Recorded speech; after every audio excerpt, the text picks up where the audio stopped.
سلام و درود خدمت شما همراهان گرامی. امیدوارم حال دلتان خوب بوده باشد. به کانال آیا میدانستید خوش آمدید. جایی که در هر ویدیو دانستنی های علمی، تاریخی و شگفت‌انگیز را با شما به اشتراک میگذاریم. اگر به دنبال افزایش دانش و آگاهی خود هستید، اینجا همان جایی است که به آن نیاز دارید.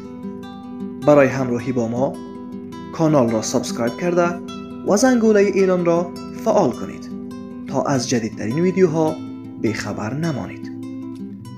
با هم گام در مسیر دانایی برمی‌داریم. پس تا آخر ویدیو با ما یک جا باشید. 10 کاری که باعث طولانی شدن عمر شما می شود. با انجام کارهای ساده می توانید ساعت زیستی بدنتان را تنظیم کنید و عمر طولانی تر داشته باشید. مهم نیست که فعلا شما جوان هستید و یا پیر هستید.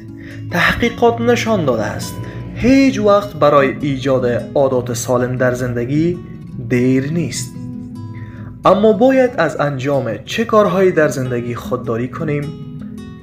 پس با ما همراه باشید تا ببینید 10 کاری که برای داشتن عمر طولانی از همین امروز باید ترک کنید کدام ها هستند.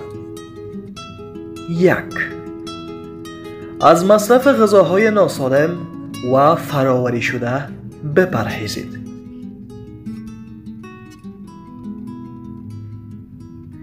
یکی از بزرگترین تغییراتی که در عادات غذایی اکثر جوامع در طول 30 سال اخیر به وجود آمده است، افزایش مصرف غذاهای فراوری شده است. این غذاها سرشار از سدیم، شکر و چربی‌های اشباع هستند و فایبر کمی دارند. نتیجه مصرف این غذاها افزایش بیماری‌های قلبی، عروقی، فشار خون بالا، دیابت و سرطان است. 2. سیگار نکشید. اگر شما سیگاری هستید میدانید که ترک سیگار چقدر دشوار است، اما باید چیزی به شما بگویم که امیدواریم انگیزه‌ای برای ترک این عادتتان شود. بر اساس اعلام مؤسسه ملی سلامت ایالات متحده آمریکا، سیگارت مهمترین عامل مرگ است که میتوان از آن پیشگیری کرد. برخی نتایج حاکی از آن است که مصرف سیگار میتواند 1 دهه از عمرتان را بدزدد. 3. زیاد ننشینید. توصیه می شود برای داشتن عمر طولانی حداقل روز نیم ساعت و 5 نوبت در هفته ورزش کنید. بر اساس مطالعاتی که بر روی 4,16,000 زن و مرد در کشور تایوان انجام شد، در سال 2011 در نشریه لنست، یکی از معتبرترین و مشهورترین هفته‌نامه‌های پزشکی، به چاپ رسید 15 دقیقه فعالیت ورزشی و ملایم در روز میتواند عمر افراد را به طور متوسط 3 سال افزایش دهد. با افزایش زمان ورزش به نیم ساعت در روز، این افزایش عمر به 5 سال میرسد.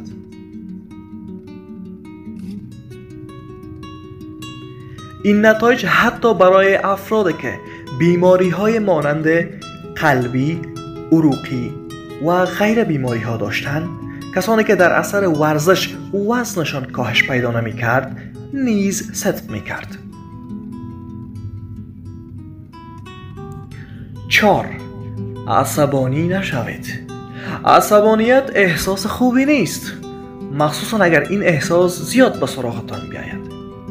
عصبانیت باعث ترشح هورمون کورتیزول می شود و این هورمون در واکنش به استرس یا عصبانیت ترشح می شود.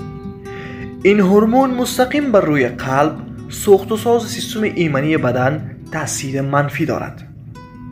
بیشترین مطالعات نشان دادند که سطح بالای کورتیزول با افزایش مرگ و میر افراد رابطه مستقیم دارد. 5. گوشه‌گیری را رها کنید. ارتباطات اجتماعی می تواند عمر طولانی تری برای شما به ارمغان بیاورد. تعامل و ارتباط با دیگران به شما کمک میکند تا استرس خود را مدیریت و سیستم ایمنی بدن خود را تقویت کنید. روابط خوب باعث قوی‌تر شدن شما می شود، در حالی که روابط بد و تنش‌زا احتمال افسردگی و حملات قلبی را در شما افزایش می دهد. زمانی که غمگین می شوید، کس را از دست می دهید یا یک تن از اعضای خانواده خود را، بیشتر ارتباط خود را با دیگران شما کمتر می کنید. اگر به شهر جدید زندگی می کنید، تلاش کنید با افراد متنوع، با افراد تازه آشنا شوید و ارتباطات خود را مستحکم بسازید. 6. انتظار نداشته باشید که بتوانید یک شبه همه چیز را تغییر بدهید. ایجاد تغییرات ریشه‌ای در سبک زندگی شما شاید بسیار مفید باشد، ولی در عین حال میتواند امر بسیار ترسناک محسوب شود. اگر میخواهید تغییرات در زندگی خود به وجود آورید، کم کم این کار را شروع کنید. تلاش کنید تا در هر دوره تغییرات کوچک ایجاد کنید.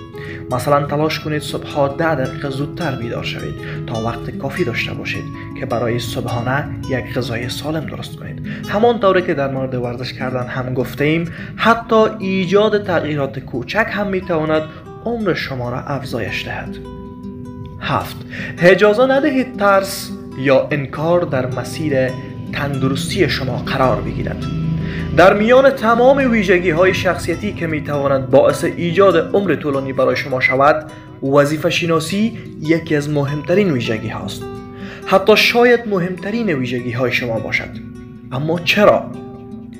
افراد وظیفه شناس خود را متحد به رعایت عادات سالم مانند مصرف غذاهای سالم، ورزش کردن و گوش دادن به توصیه‌های پزشکی در زندگی می‌دانند.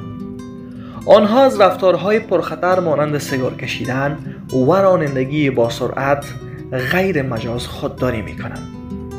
البته وظیفه شناسی یا تلاش برای داشتن زندگی سالم نباید با روان نژندی برای داشتن زندگی سالم اشتباه گرفته شود.